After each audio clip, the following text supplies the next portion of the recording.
Good morning বন্ধুরা, কেমন আছো সবাই? Welcome to my new blogs. দেখো, আজকে সকাল থেকেই বৃষ্টি হচ্ছে, চারিদিকটা কেমন হয়ে আছে তোমাদেরকে সেটাই দেখাতে নিয়ে এলাম। দেখো, আমাদের বাড়ির সামনে কত গাছ লাগানো, সব ফুল গাছ, ফুল তোলা হয়ে গেছে পুজো দেওয়ার জন্য। এই দেখো বাইরের ওয়েদারটা দেখো কেমন হয়ে আছে, অন্ধকার।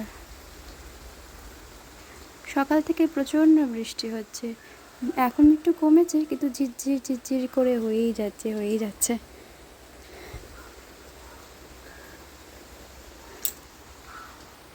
এই যে আমার স্নান করা হয়ে গেছে, বাড়ির সমস্ত সব কাজ সেরে কাঁচা চান করা সব হয়ে গেছে। তো চলো তোমাদেরকে ছাদে নিয়ে যাই, কিছু ভালো জিনিস দেখাতে, এসো।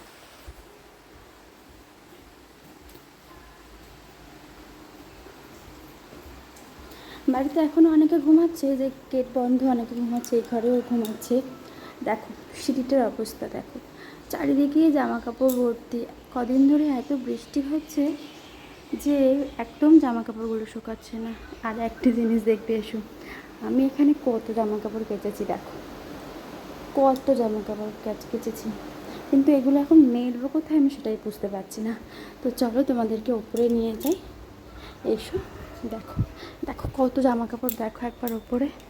আসলে এত বৃষ্টি হচ্ছে কদিন ধরে, জামা কাপড়গুলো শুকাচ্ছেই না। তা দেখাচ্ছে, এদিকে আমাদের ঠাকুর ঘর।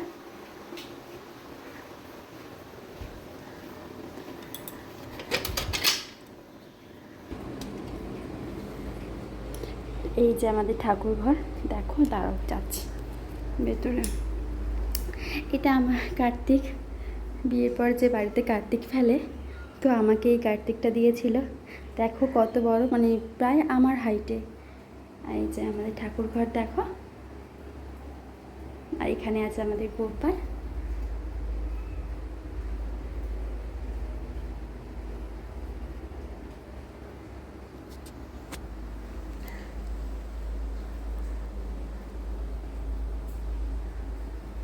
তো চলো এবার উপরে যাই, আসো দেখাচ্ছি। দেখো কেমন বৃষ্টি হয়েই যাচ্ছে,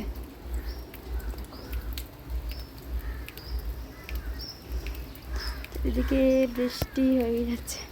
আর এখানে দেখো আমাদের কত গাছ, দাঁড়াও চলো দেখাচ্ছি। বৃষ্টি পড়ছে তো আগে নিজের মাথাটা ঢেকে নিই, দাঁড়াও। এই দেখো কত গাছ, দেখো এখান থেকে। এটা ঢ্যাঁড়স গাছ।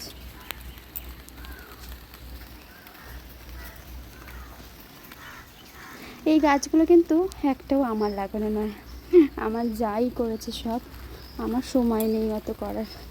এই দেখো কি হয়েছে এখানে, দেখো এগুলো কি বটবটি, দেখো কত হয়েছে, বটবটি ধরে আছে গাছে, দেখো পুরো ভরে আছে।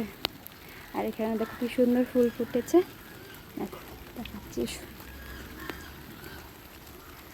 দেখো কি সুন্দর ফুল ফুটেছে না, ওই দূর পর্যন্ত আমাদের গাছ আছে।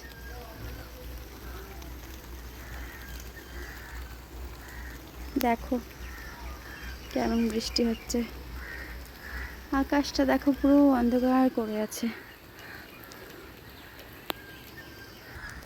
আর এই দেখো আমি তো পুরো ভিজে গেছি, পুরো ভিজে গেছি। তো চলো ওটা নিচে চলে যাই, নাহলে আরও ভিজে যাবো।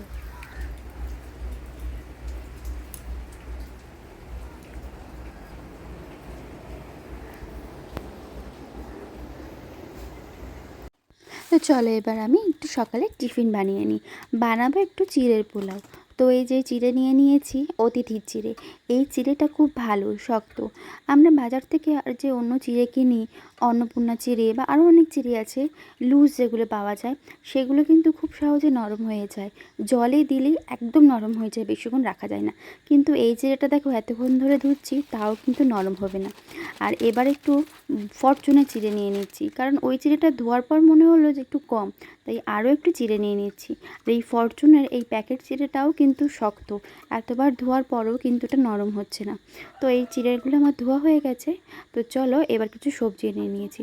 সবজিতে নিয়েছি একটু আলু কুচি নিয়েছি, একটু পেঁয়াজ কুচি আর লঙ্কা কুচি। তো আমার কাছে যেটুকু সবজি ছিল আমি সেটা দিয়েই করছি। তো এখানে কড়াটা গরম হয়ে গেছে, এখানে তেলটা দিয়ে নিচ্ছি। আসলে এটা আমার মেয়েকেও খাওয়াবো, তো সেই জন্য আমি অল্প তেলেই রান্নাটা করব। ছোটো বাচ্চাদের বেশি তেল খাওয়ানো ভালো না, সেই জন্য আমি অল্প তেলেই পুরো রান্নাটা করার চেষ্টা করব। তো চলো এবার বাকিটা করে নিই। প্রথমেই আলুটা দিয়েছি। আলুটা প্রথম একটু লাল লাল করে নিয়ে তারপর দেব পেঁয়াজটা। এই যে আলুটা লাল লাল হয়ে গেছে, তো এবার পেঁয়াজটা দিয়ে দিয়েছি। পেঁয়াজ আর আলু একটু ভালো করে ভেজে নিয়ে তারপর দেব ডিম। কাঁচা লঙ্কাটা কিন্তু এখন দেব না, কারণ ওটা তো আর আমার মেয়ে খেতে পারবে না। আমার মেয়ের খাবারটা তুলে নিয়ে তারপর আমি লঙ্কাটা দেব। তো এই যে এখানে আমি ডিমটা দিয়ে দিয়েছি, আর এবারে দেব পরিমাণ মতো নুন, দিয়ে পুরোটাকে একসাথে ভালো করে মিশিয়ে নেব। এখানে আরও অনেক সবজি দেওয়া যায়, যেমন গাজর, বিনস, আরও কিছু, কিন্তু আজকে ফ্রিজে সেরকম কিছু সবজি ছিল না, তাই যেইটুকু ছিল আমি সেইটুকু দিয়েই করেছি।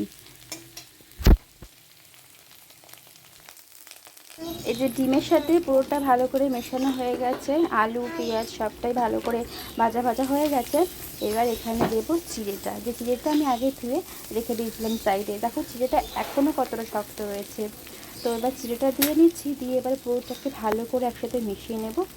নিয়ে এবার যেটুকু মশলা দরকার সেটুকু দেবো। ম্যাগি মশলা যে থাকে সেই ম্যাগি মশলাটা তোমরা দিতে পারো, আমি এখানে ম্যাগি মশলাটাই ব্যবহার করেছি।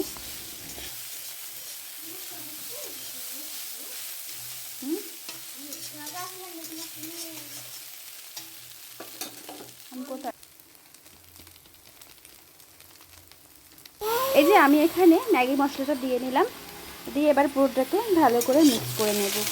নিলেই রেডি হয়ে যাবে আমার চিড়ের পোলাও। আসলে এটাকে আরও অনেকভাবেই বানানো যায়, কিন্তু আমি তো এটা আমার ছোটো মেয়ের জন্য বানাচ্ছি, তো আমি এই জন্য এখানে বেশি মশলা ব্যবহার করিনি বা কোনো কিছু দিইনি।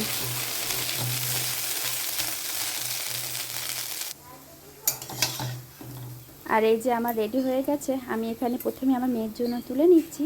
তাতে একটু সাদা সাদাই হয়েছে, কিন্তু কিন্তু এটা আর একটু মশলা দিলে আরও কালারও করা যায়, কিন্তু আমি আমার মেয়ের জন্য করছি বলে এটা আমি বেশি মশলা ব্যবহার করিনি। তো মেয়ের জন্য তুলে নিলাম, নিয়ে তারপর আমি কাঁচা লঙ্কা দিয়ে সবাইকে দেবো। তো কেমন লাগলো ভিডিওটা সবাই জানিও, আর সবাই প্লিজ একটা লাইক করে দিও, একটা শেয়ার করে দিও। Tata, bye bye.